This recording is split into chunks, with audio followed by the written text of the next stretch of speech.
అన్న నమస్తే. నమస్తే.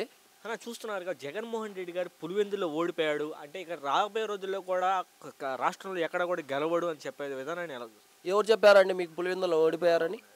చంద్రబాబు నాయుడు అంటున్నారు. సరే, చంద్రబాబు నాయుడు అంటున్నారు కదా, ఈరోజు రమ్మనండి. ఇక్కడ ఎవరైతే గెలిచారో రాజీనామా చేయమనండి. మా నాయకుడు కూడా చేస్తాడు ఎమ్మెల్యే పదవికి. వాటితో పాటు ఈ రాష్ట్రంలో ఎంతమంది ఎమ్మెల్యే స్థానాలు ఉన్నాయో అన్ని రాజీనామా చేయమనండి. రావాలండి, ఎలక్షన్ పెడదాం. సెంటర్ బలగాలు కూడా అవసరం లేదండి. కేవలం ఎన్నికల కమిషనర్ ఆధీనంలోనే వాళ్ళ ఎమ్మెల్యేలను, మా ఎమ్మెల్యేలను రాజీనామా చేస్తాం. వచ్చి పోటీ చేయమనండి, ఎవరు గెలుస్తారో. ఏంటండి ఎవరేశారు ఓట్లు? ఈరోజు పోదాం పండి ఆ ఊర్లోకి. అక్కడ జరిగినటువంటి జెడ్పీటీసీ స్థానాల ప్రాంతంలో ఉన్నటువంటి మండలంలో పల్లెలలోకి వెళ్దాం పదండి. మహిళలు ధైర్యం చేసి బూతులలోకి మా ఏజెంట్లను మేము కూర్చొని ఇవ్వట్లేదని ఎస్ఐతో కొట్లాడుతున్నా కూడా వాళ్ళు పంపీకుండా రౌడీలను పెట్టుకొని జమ్మలమడుగునింటి వేలాది మందిని దుండగులను తోలుకొని వన్ సైడ్ ఎలక్షన్ చేసుకున్నారు వాళ్ళు. మేము అదే అనుకునింటే, గతంలో మా జగన్మోహన్ రెడ్డి గారు అనుకునింటే ఈరోజు ఎవరైతే సోకాల్డ్ మాట్లాడుతున్నారో వాళ్ళు తిరగలవారా? ఒకసారి వాళ్ళు ఆలోచించుకోవాలి.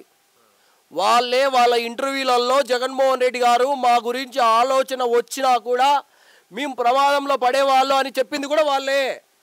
మరి ఈరోజు మా మౌనాన్ని మీరు చేతగాంతనంగా తీసుకుంటున్నారే, రాబోయే రోజులలో మాకు కూడా సమయం రాదా? వెలుగు చీకటి అనేది సర్వసాధారణం, వస్తుంటుంది పోతుంటుంది, యువతల పుడుతుంది అవతల పోతుంది. గవర్నమెంట్ అనేది కూడా 5 ఏళ్ళకు ఒకసారి ఖచ్చితంగా మ్యాండేట్ అనేది ప్రజలు ఇస్తారు. ఇక ఎక్కడ పోరు. ఈరోజు మీరు చేస్తున్నటువంటి అరాచకాలను ప్రజలు అందరూ చూస్తున్నారు, అవునా కదా? మరి చంద్రబాబు నాయుడు అంటున్నాడు ఇప్పుడు ఈ కుప్పం వెళ్ళినప్పుడు కూడా నేను రాయలసీమలో నీరు పారించాను, జగన్మోహన్ రెడ్డి రక్తాన్ని పారించాలని చూశాడని చెప్పాను.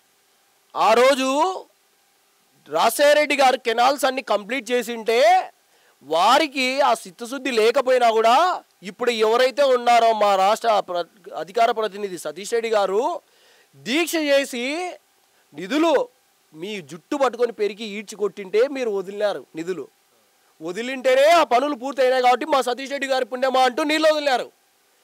మీ అంతకు మీ స్వతహాగా రాలేదు కదా ఆలోచన. మీరు ఎవరో పుట్టించిన బుడ్డేను మీరు ఎత్తుకొని మేము పుట్టించినామంటే ఎవడన్నా ఒప్పుకుంటాడా? మీరే చెప్పండి. ఆ రోజు మా సతీష్ రెడ్డి గారు దీక్ష పూనకండి ఉంటే మీరు ఈరోజు పూర్తి చేసేవారా? నీళ్ళు వదిలేవారా? మరి ఆ గొప్పతనం ఎవరిది? మా నాయకుడిది, సతీష్ రెడ్డిది. మా నాయకుడు ఎవరు?